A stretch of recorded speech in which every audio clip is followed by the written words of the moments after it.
Hello students. तो flashback series में आज हम करने वाले हैं इंडियन इकोनॉमी। इंडियन इकोनॉमी में हमारे सिर्फ 2 चैप्टर बचे हैं और ये 2 चैप्टर करने के बाद में हमारा इंडियन का भी सिलेबस कंप्लीट हो जाएगा। तो आज जो चैप्टर हम शुरू करने वाले हैं वो है एनवायरमेंट एंड सस्टेनेबल डेवलपमेंट। तो आज के चैप्टर में हम एनवायरमेंट में, आज के वीडियो में हम एनवायरमेंट के मीनिंग कवर करेंगे, उसके फंक्शंस कवर करेंगे और problems related to environment cover करेंगे। तो चलिए ज्यादा टाइम वेस्ट नहीं करते हैं और वीडियो शुरू करते हैं। आ जाइए। एनवायरमेंट देखते हैं। एनवायरमेंट क्या होता है? हमारे आसपास की जितनी भी सराउंडिंग होती है, हमारे पास का जो भी एटमॉस्फेयर है, उसे ही हम बोलते हैं एनवायरमेंट। तो एनवायरमेंट और सस्टेनेबल डेवलपमेंट चैप्टर है, तो इसमें हम पहले एनवायरमेंट के बारे में पढ़ते हैं। एनवायरमेंट की मीनिंग देखते हैं कि एनवायरमेंट एक्चुअली होता क्या है। तो it is defined as well those conditions and their effects that influences human life. It is the sum total of surroundings and the totality of resources that affect our existence and the quality of our life. मतलब है कि जितनी भी conditions हैं हमारे आसपास की, जो डायरेक्टली और इनडायरेक्टली ह्यूमन लाइफ को अफेक्ट करती हैं, वो सारी चीजें एनवायरमेंट है। जितनी भी हमारी सराउंडिंग में रिसोर्सेज हैं जो life existence, human life existence को अफेक्ट करते हैं, हमारी लाइफ क्वालिटी को इम्प्रूव करते हैं, वो सारी चीजें हमारे एनवायरमेंट का पार्ट है। वो सारी चीजें हमारे एनवायरमेंट में आती है। कुल मिला के जितना भी हमारा एटमॉस्फेयर है वो सब हमारा एनवायरमेंट है। अब देखते हैं फंक्शंस, क्या क्या फंक्शंस परफॉर्म करता है environment. So number 1, environment offers resources for production. Environment से ही हमें रिसोर्सेज मिलते हैं प्रोडक्शन के लिए। नेचुरल रिसोर्सेज जो होते हैं, जैसे लैंड हो गया, ये सारी चीजें, प्लांट्स हो गए, ये सारी चीजें हमें एनवायरमेंट से ही मिलती हैं, जो कि हमारी सराउंडिंग में है। तो जितने भी, इसीलिए बोला जाता है कि नेचुरल रिसोर्सेज को एक्सप्लॉइट नहीं करना चाहिए, क्योंकि ये हमारे एनवायरमेंट का पार्ट है। तो एनवायरमेंट हमें वेराइटी ऑफ रिसोर्सेज ऑफर करता है फॉर द प्रोडक्शन, जिससे कि प्रोड्यूसर्स और एंटरप्रेन्योर्स प्रोडक्शन करते हैं। नेक्स्ट है एनवायरमेंट एसिमिलेट्स वेस्ट। जितना भी वेस्ट निकलता है इंडस्ट्रीज से, जितनी भी डोमेस्टिक वेस्ट निकलता है, जितना भी इंडस्ट्रियल वेस्ट निकलता है, वो सब एनवायरमेंट में ही मिल जाता है, एनवायरमेंट में ही एसिमिलेट्स होता है। तो जो एनवायरमेंट होता है वो एक तरीके से अब्सॉर्ब करता है जितना भी वेस्ट है, जितना भी गार्बेज है, जितनी भी चीजें हैं, वो सब डायरेक्टली एनवायरमेंट में ही जाके मिलती हैं। तो ये भी एक फंक्शन ही है एनवायरमेंट का कि वो सारा वेस्ट एसिमिलेट करता है।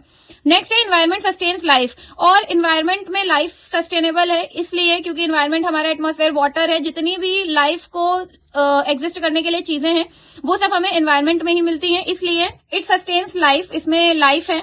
नेक्स्ट है environment enhances quality of life. और एनवायरमेंट से अगर हमें अच्छे रिसोर्सेज ऑफर होते हैं, प्रोडक्शन अच्छा होता है, और एनवायरमेंट हम अगर हेल्दी रखते हैं, अच्छा एनवायरमेंट रखते हैं, फ्रेश प्योर एनवायरमेंट रखते हैं, जितना ज्यादा हो सके पॉल्यूशन कम करना चाहिए, जितना ज्यादा हो सके एनवायरमेंट प्लांटेशन करना चाहिए, ताकि हमारा एनवायरमेंट हेल्दी रहे। और अगर एनवायरमेंट अच्छा रहेगा तो human quality of life improve होगी, ह्यूमन की ही लाइफ क्वालिटी अच्छी होगी, लिविंग स्टैंडर्ड बढ़ेगा।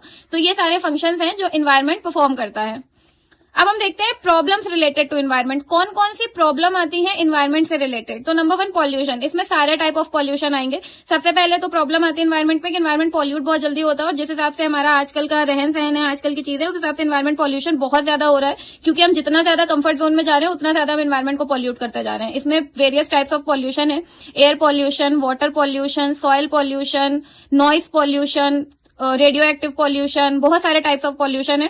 तो वो सारे टाइप्स आप लोगों को पढ़ने हैं। एयर पॉल्यूशन, जब हमारी एयर पॉल्यूट होती है। वाटर पॉल्यूशन, जब वाटर पॉल्यूट हो।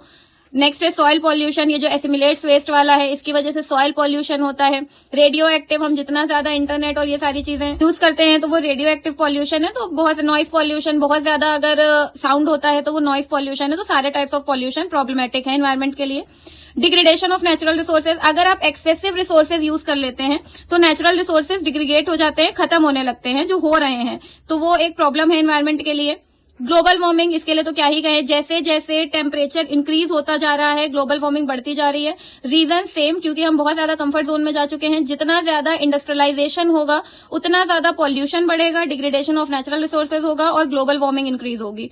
तो और जितनी ज्यादा ग्लोबल वार्मिंग बढ़ेगी वो हमारे ही एनवायरमेंट के लिए हार्मफुल है, हमारी लाइफ के लिए हार्मफुल है। नेक्स्ट है ओजोन डिप्लेशन। जैसे जैसे ग्लोबल वार्मिंग बढ़ रही है, ओजोन लेयर जो है वो डिप्लेक्ट होती जा रही है, कम होती जा रही है टाइम के साथ। ओजोन डिप्लेशन भी एनवायरमेंट के प्रॉब्लम ही है एक, जो कि ये सारी प्रॉब्लम्स एनवायरमेंट की बहुत ज्यादा क्रिटिकल है। इन पे ह्यूमंस को सोचना चाहिए और इन पे काम करने चाहिए कि कैसे इन प्रॉब्लम्स को कम किया जा सकता है। तो ये सारी एनवायरमेंटल प्रॉब्लम्स हो गई, ये फंक्शंस हो गए और ये एनवायरमेंट की मीनिंग हो गई। इतना ये पूरा एनवायरमेंट से रिलेटेड है। तो स्टूडेंट्स, ये था आज का वीडियो एनवायरमेंट और सस्टेनेबल डेवलपमेंट चैप्टर में। ज्यादा टाइम नहीं लगेगा, 2 से 3 वीडियो में ये चैप्टर कंप्लीट हो जाएगा। बहुत बड़ा और बहुत लेंथी चैप्टर नहीं है। तो अपनी अपनी बुक से इन डिटेल अच्छे से रीड करिए, क्योंकि बोर्ड्स चल रहे हैं, तो अच्छे से पढ़ाई करिए। वीडियो को लाइक करिए, दोस्तों के साथ शेयर करिए और चैनल को सब्सक्राइब करिए। Thank you so much.